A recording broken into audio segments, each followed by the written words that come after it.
Hello जी, स्वागत करते हैं आपका अपने YouTube channel success talks with Kannu में। तो आज हम बात करेंगे 5 ऐसी गवर्नमेंट जॉब्स की जिसमें आपको अच्छी सैलरी तो मिलेगी ही, लेकिन उसके साथ साथ खास पहचान भी मिलेगी।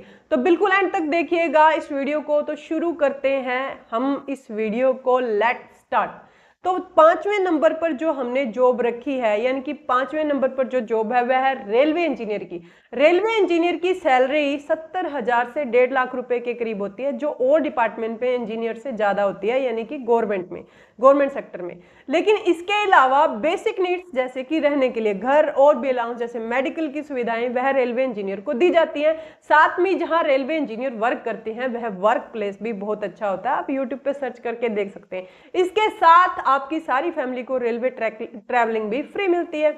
तो सेकंड नंबर की जॉब है, यानी कि 4th नंबर की जो जॉब है यहाँ पे वो है। अब हम बात करेंगे हमारे चौथे नंबर की जॉब की, जो है इनकम टैक्स ऑफिसर की। इनकम टैक्स ऑफिसर की सैलरी 60,000 से 1.5 लाख रुपए के करीब होती है। इनकम टैक्स ऑफिसर की जॉब बहुत से युवाओं का क्या होती है, सपना, ड्रीम।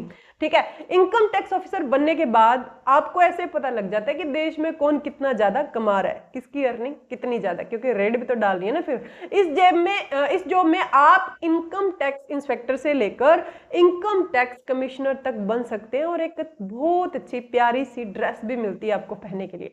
इसके अलावा सरकारी गाड़ी, नौकर चाकर जैसी और सुविधाएं तो मिल ही जाती है। इसके लिए मेनली एसएससी सीजीएल का एग्जाम क्वालिफाई करना पड़ता है। उसके बाद में हम बात करेंगे हमारी तीसरे नंबर की जॉब की, assistant in military of external affairs. ठीक है, यानी कि assistant in military of external affairs, जो कि बहुत ही अच्छी जॉब है। इस नौकरी को पाने के बाद आप सीधे विदेश मंत्रालय से जुड़ जाते हैं। इस नौकरी से आपका रुतबा काफी बढ़ जाता है, और इस नौकरी में पोस्टिंग हमेशा फॉरेन कंट्रीज में होती है। इस नौकरी में 1.5 से 2 लाख रुपए सैलरी होती है। इसके अलावा जिस देश में नौकरी होती है वहां अलाउंस के, यानी वहां जो अलाउंस चलते हैं उसके अकॉर्डिंग आपको सुविधाएं भी मिलती हैं। उसके बाद दूसरे नंबर की जो जॉब है वो है डिफेंस सर्विसेज की, यानी कि डिफेंस सर्विसेज में जैसे कि आर्मी, नेवी, एयरफोर्स तीनों आते हैं। इसमें वैसे तो सभी पद बहुत ज्यादा, यानी कि सभी पोस्ट बहुत इज्जत और सम्मानजनक होते हैं, लेकिन इसमें लेफ्टिनेंट, असिस्टेंट कमांडेंट और कुछ ऐसी पोस्ट जो आपको रुतबे के साथ काफी अच्छी सैलरी भी दिलवा सकती है। इनके लिए मेनली एनडीए और सीडीएस जैसे एग्जाम लिए जाते हैं। असिस्टेंट कमांडेंट के एग्जाम की बात करें तो वो अलग होता है, लेकिन ये तीनों एग्जाम कौन कंडक्ट करवाती है, यूपीएससी कंडक्ट करवाते हैं, यानी कि यूनियन पब्लिक सर्विस कमीशन। ठीक है, इसके द्वारा ये एग्जाम कंडक्ट करवाए जाते हैं। और इसमें सैलरी जो होती है वो 50,000 से लेकर 2.5 लाख के बीच में जो आपकी सैलरी रह सकती है। और अब हम नंबर 1 पर है, जो भी आप भी जानते हैं, इंडियन सिविल सर्विसेज, आईएएस की जो परीक्षा है वो, जिस एग्जाम के थ्रू आप क्या बनते हैं, आईएएस, आईएफएस, आईआरएस और आईएएस जैसे ऑफिसर्स की रैंक ले सकते हैं इस जॉब के थ्रू।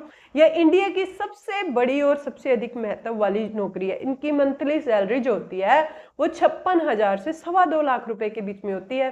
सैलरी मीनिंग नहीं रखती भाई साहब, रुतबा देखिएगा। रील्स आप देखते हो, आप भी अट्रैक्ट होते होगे, हम भी होते हैं। ठीक है, गाड़ी, ड्राइवर, सिक्योरिटी सब तो मिलता ही है, घर रहने के लिए सरकारी घर मिलता है, बहुत अच्छा। तो अगर आपको जानकारी अच्छी लगी हो तो आप इन एग्जाम्स के लिए जुट जाइए। अगर आप सरकारी नौकरी चाहते हैं तो ग्रेजुएशन के बाद आप ये नौकरियां पा सकते हैं। बस एक एग्जाम दूर है आपसे, एग्जाम क्लियर कीजिए और उसके बाद में ये नौकरी लीजिए। Thank you so much.